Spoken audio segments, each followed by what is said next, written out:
այս ընտրություններում ընտրակաշառք տալու կամ վերցնելու մեջ բռնված ցանկացած ոք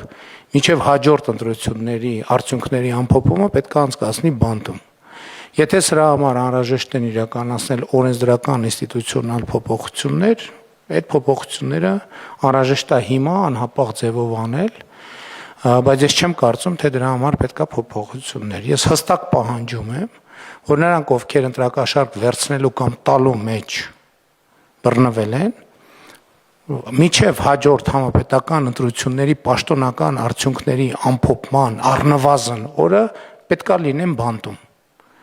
Սա երկրի անվտանգության եւ ժողովրդավարության անվտանգության հարց է եւ պետք չի հետո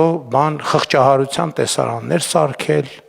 Խղճահարության տեսարանները վաղուց սարքված են եւ եթե մենք հոգատարության խնդիր ունենք, առաջին հերթին մեր պետությունը պետք է լինի մեր հոգատարության առարկա, մեր ժողովուրդը եւ նրա ազատ կամքը եւ նրա ազատ կամքի արտահայտման հնարավորությունը։